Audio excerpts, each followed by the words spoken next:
Hello friends, കുറേ നാൾക്ക് ശേഷം ഞാനൊരു വീഡിയോ ഇടാന്ന് വെച്ചു. ഇന്ന് നമ്മുടെ സച്ചുവിനെ വിളിക്കാൻ പോകുന്ന സ്കൂളിലെ അവനെ വിളിക്കാൻ പോകുന്നൊരു വീഡിയോ ആണ്. അപ്പോൾ ആദ്യം ഞാൻ കുടയും കണ്ണടയൊക്കെ കാണിക്കുന്നുണ്ട്. കാരണം വിളിക്കാൻ വരുമ്പം കുടയും കണ്ണടയൊക്കെ എടുത്തുകൊണ്ട് വരണമെന്ന് പറഞ്ഞിട്ടുണ്ട്. അപ്പോൾ ഞാൻ സ്കൂളിലേക്ക് പോവുകയാണ്. ശ്രീ വിഘ്നേഷ് പബ്ലിക് സ്കൂളിലാണ് അവൻ പഠിക്കുന്നത്. ഞങ്ങൾ തമിഴ്നാട്ടിലാണ്. ഇപ്പോൾ CBSE സ്കൂളാണ്. അപ്പോൾ ഞാൻ സ്കൂളിൻ്റെ വാതിൽ കൊണ്ട് ഞാൻ വണ്ടി നിർത്തിയിട്ടുണ്ട്. ഇനിയിപ്പോൾ അടുത്ത സ്കൂളിലേക്ക് പോകാം. ഞാൻ സ്കൂളിൻ്റെ എൻട്രൻസ്. അപ്പോൾ LKG UKG പിള്ളേർക്കെല്ലാം ഇവരുടെ കൂടെ തന്നെ പരീക്ഷ നടന്നുകൊണ്ടിരിക്കുന്നതുകൊണ്ട് അവരെല്ലാം പോകുന്ന കാഴ്ചയാണ്. അപ്പോൾ സ്കൂളിൻ്റെ അകത്ത് കൂടുതൽ നമുക്ക് കാണിക്കാൻ പറ്റാത്തത് കൊണ്ടും അവനെ പോയി വിളിക്കുന്നത് കാണിക്കാൻ പറ്റാത്തത് കൊണ്ടാണ് ഗൈസ് ഇപ്പം ഞാൻ ഗ്രൗണ്ട് കാണിക്കുന്നത്. ഇതെല്ലാം അവൻ്റെ ഫ്രണ്ട്സാണ്, അവൻ്റെ കൂടെ പഠിക്കുന്നവരാണ്.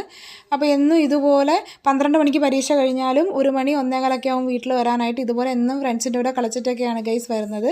അപ്പോൾ എന്നും ഞാൻ ഒറ്റയ്ക്കാണ് സച്ചിനെ വിളിക്കാൻ വരുന്നത്. അപ്പോൾ ഇന്ന് എൻ്റെ സിസ്റ്റർ കൂടെ ഉണ്ടായിരുന്നു ഗൈസ്. അതുകൊണ്ടാണ് ചെറിയൊരു വീഡിയോ എടുക്കാൻ പറ്റിയത്. ഇവിടെ ഭയങ്കര ചൂടാണ്. ഒരു 36-38 ഡിഗ്രിയിലാണ് ഇവിടെ ചൂട് പോകുന്നത്. അപ്പോൾ സച്ചിനെ കണ്ണാടിയൊക്കെ വെച്ചിട്ടാണ്, ഗ്ലാസ്സൊക്കെ വെച്ചാണ് കൊണ്ടുവരുന്നത്. തൊപ്പി വയ്ക്കാൻ പറഞ്ഞിട്ട് അവൻ സമ്മതിച്ചില്ല ഗൈസ്. അപ്പോൾ ഇന്നത്തെ ചെറിയൊരു വ്ലോഗ്. ടാറ്റാ.